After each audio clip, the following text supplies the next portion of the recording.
Tonight, House Speaker John Boehner drawing the battle line, saying any deal to raise the country's debt ceiling must include hefty spending cuts, and he is using the word trillions.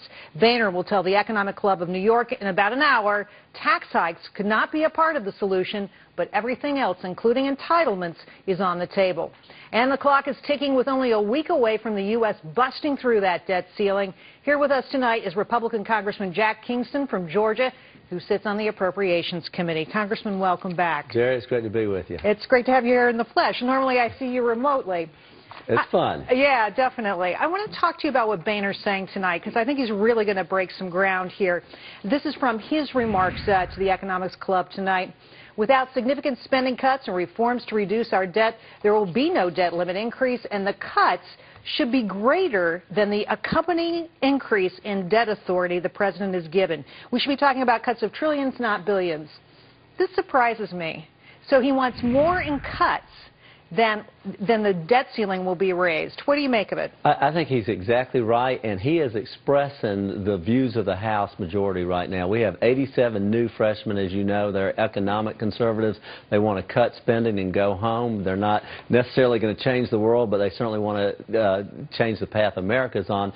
Right now, for every dollar we spend, 40 cents is borrowed, and our national debt is over 90% of our GDP. So what the Speaker's message tonight to Wall Street is, look, if you want to turn the economy around, you've got to have long-term spending reductions. Otherwise, we're just going to be back out here 6 months, 18 months from now, same old thing over and over again until we bankrupt the country completely. Well, Medicare goes bankrupt in 9 years.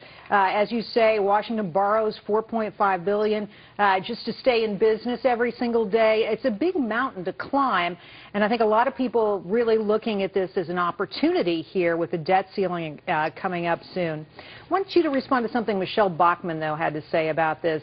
She sees this as an opportunity to attack Obamacare.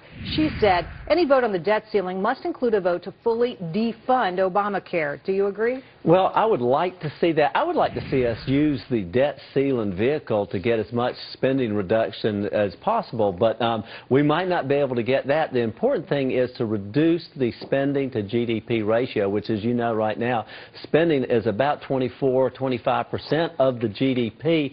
Revenues are historically 18% of GDP. So you got about a 5% gap, 5 to 6% gap, and if we don't close that, whether it's defunding Obamacare or putting in spending caps or changing Medicare and Social Security, all the very sensitive stuff, we're not going to turn the country around. So to me, all of the above, put them on the table, but let's see what we can get.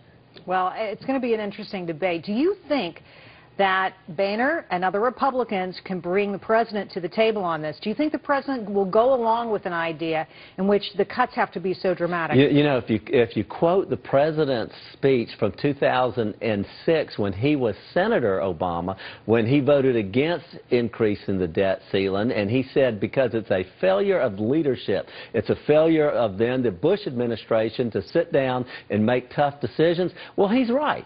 And let's take him for his word. Let's say, okay, now let's show the leadership. We can do it on a bipartisan basis. So I think the House is going to stand very firm, and the Speaker's message tonight is going to be along those lines. Is, look, you have some very serious people here who are willing for once to put the country ahead of the next election, and that's what it's going to take. Well, as I said, I'm not convinced that this is going to be as easy as some would like to say. You know, another player in this, and somebody that John Boehner courted, was Wall Street. Because it's very important what investors, professional investors, make of this. This is what Mark Zandi had to say, and he's often used by the administration to describe some of these economic issues and problems we have.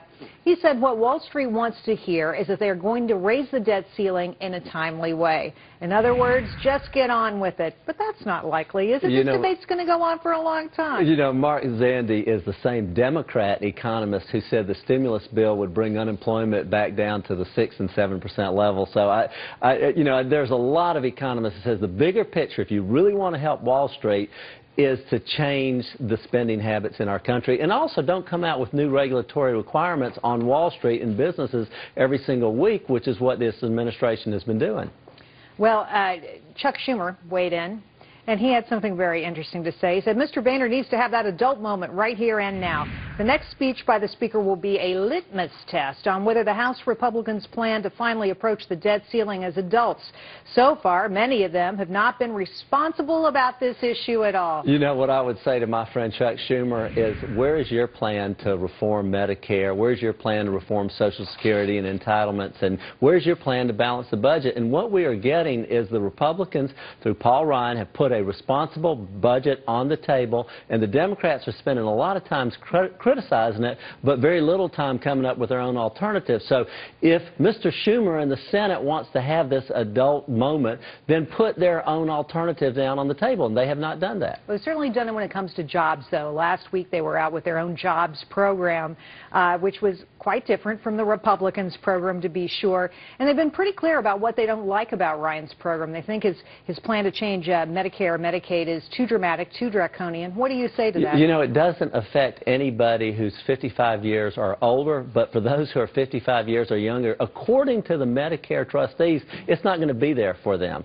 So we're trying to reach out to the people who are most affected. But there again, where is Mr. Schumer's? Where is Mr. Obama's? Where are their alternatives? And they're not putting them on the table. Keep in mind, when they come out with jobs program, it's just more excuses for more government and more spending.